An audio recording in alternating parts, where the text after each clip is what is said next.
Assalamualaikum warahmatullahi wabarakatuh.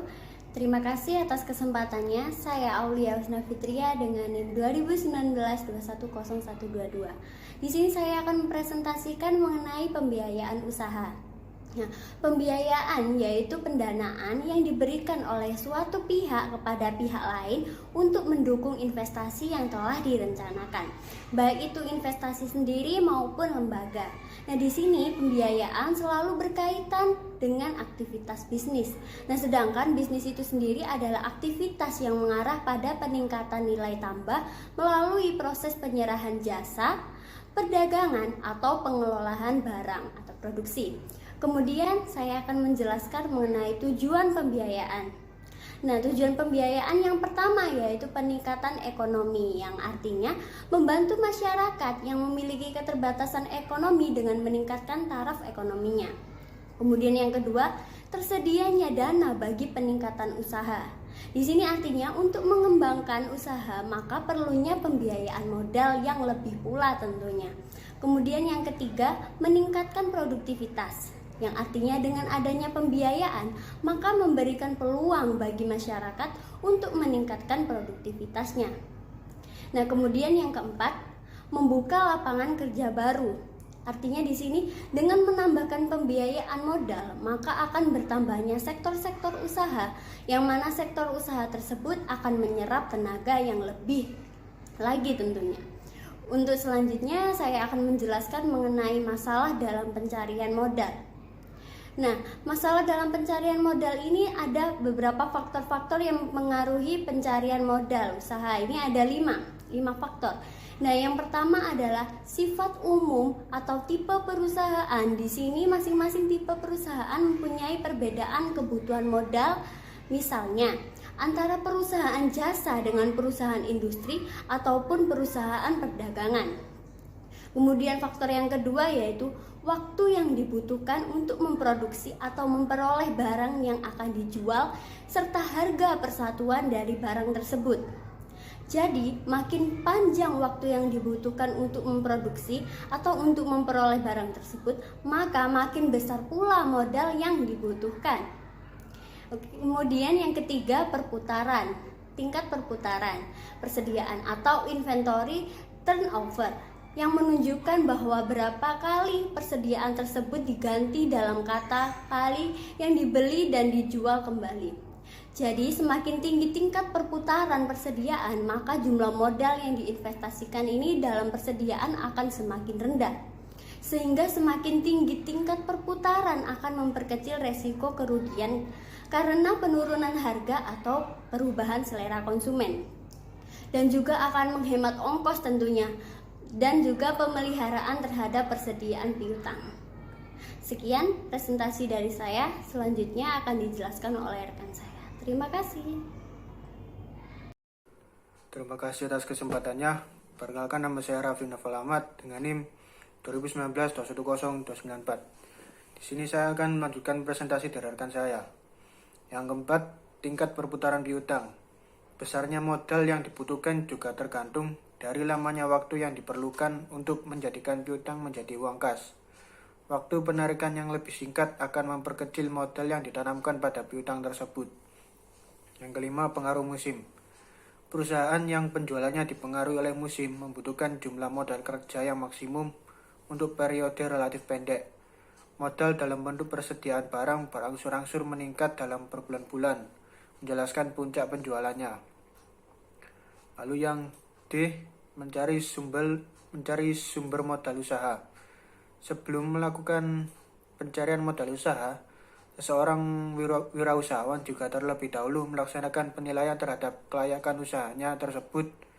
Pencarian sumber modal usaha tersebut berasal dari yang pertama ada modal perusahaan, yang kedua modal patungan atau modal patungan perusahaan dengan investor, yang ketiga modal dari investor, yang keempat, modal pinjaman dari bank. Wirausahawan mempunyai akses pada 2 kategori keuangan, yaitu pribadi dan masyarakat. Lalu yang E, hubungan dengan pemodal. Menjalin suatu hubungan yang baik dengan pemilik modal sangatlah penting, dikarenakan pemilik modal adalah seseorang yang penting dalam kelangsungan dalam suatu usaha.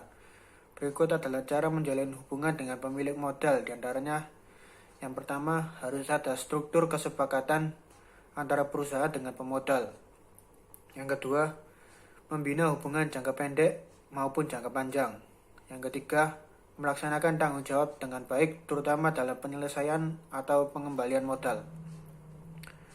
Lalu yang F, penentuan hubungan finansial perusahaan.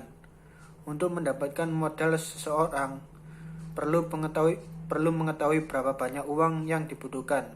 Perencanaan finansial sendiri dibagi menjadi dua, yaitu perencanaan likuiditas dan perencanaan laba.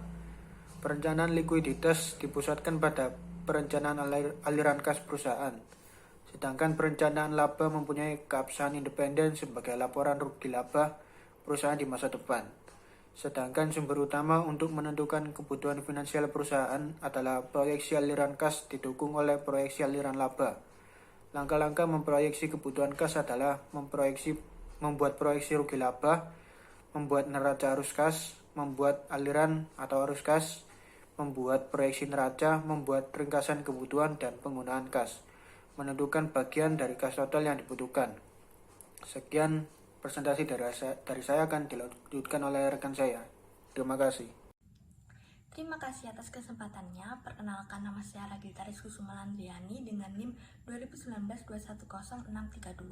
Di sini saya akan melanjutkan presentasi dari rekan saya. Selanjutnya yaitu analisa peluang pokok. Analisa peluang pokok ini merupakan suatu teknik untuk menentukan volume penjualan yang harus dicapai agar tercapai posisi impas. Nah, posisi impas ini maksudnya yaitu perusahaan tidak mendapat laba tapi juga tidak mendapatkan rugi. Jadi impas. Melakukan analisa peluang ini digunakan untuk menghasilkan informasi yang mengintisarkan berbagai tingkat keuntungan dan kerugian yang berkaitan dengan berbagai tingkat produksi. Adapun unsur-unsur dasar analisa peluang pokok. Yang pertama yaitu ada biaya tetap. Biaya tetap ini merupakan biaya yang umumnya selalu konstan, bahkan di masa sulit sekalipun. Biaya tetap ini tidak terpengaruh oleh perubahan-perubahan dalam aktivitas operasi sampai pada kondisi tertentu, kondisi di mana sesuai dengan kapasitas yang tersedia. Lalu yang kedua yaitu biaya variabel. Nah, biaya variabel ini berbeda dengan biaya tetap tadi. Dan biaya variabel ini umumnya berubah-ubah sesuai dengan volume bisnis. Jadi makin besar volume penjualan yang ada, maka makin besar pula biaya yang harus dikeluarkan. Lalu yang ketiga yaitu pendapatan total. Pendapatan total ini merupakan semua penerimaan produsen dari hasil penjualan barang ataupun outputnya yang sudah dijual. Lalu yang keempat yaitu keuntungan. Keuntungan ini tuh merupakan perbedaan antara hasil penjualan dengan belanja. Dalam ekologi ada dua macam keuntungan. Yang pertama yaitu keuntungan sinergis. Keuntungan sinergis ini didapat karena efisiensi, yang artinya melakukan produksi dengan cara yang lebih murah sehingga keuntungan yang didapat pun semakin banyak. Lalu yang kedua yaitu keuntungan transfer. Keuntungan transfer ini merupakan keuntungan yang didapat dengan memberikan kerugian kepada pihak-pihak lain, misalnya kerugian polusi, limbah, dan sebagainya. Lalu yang terakhir yaitu titik peluang pokok, yaitu di mana perusahaan tidak mendapatkan keuntungan dan tidak mendapatkan kerugian, atau yang bisa disebut dengan titik impas. Selanjutnya yaitu mencari sumber permodalan. Besaran modal untuk mendirikan usaha tidak jarang melebihi kemampuan pelaku usaha. Nah, oleh karena itu perlu dipikirkan cara untuk mencari tambahan modal agar usaha yang direncanakan itu dapat terrealisasikan dengan baik. Nah, sebelum melakukan pencarian rekan usaha atau melakukan peminjaman modal ini, sebaiknya seorang calon pelaku usaha telah mempunyai perhitungan keseluruhan modal yang dibutuhkan sehingga dapat mengetahui perkiraan keuntungan yang akan didapat. Nah, berikut ini ada sumber dana yang bisa dipertimbangkan untuk memenuhi kebutuhan modal dalam menjalankan usaha. Yang pertama pastinya yaitu dana modal sendiri. Usaha yang akan dijalankan harus mendapatkan laba yang tinggi karena resiko yang besar dengan mengandalkan modal sendiri ini. Lalu yang kedua ada investasi dalam perusahaan. Adanya pihak ketiga di luar pelaku usaha yang memiliki tujuan yang sama, yang bertindak selaku penanam modal atau yang kita ketahui sebagai investor. Lalu yang ketiga yaitu pinjaman. Pinjaman ini yang mana seorang pelaku usaha melakukan pinjaman uang untuk menambah modal usahanya dengan jaminan antara kesepakatan peminjam dengan pemberi pinjaman. Sekian presentasi dari saya. Terima kasih.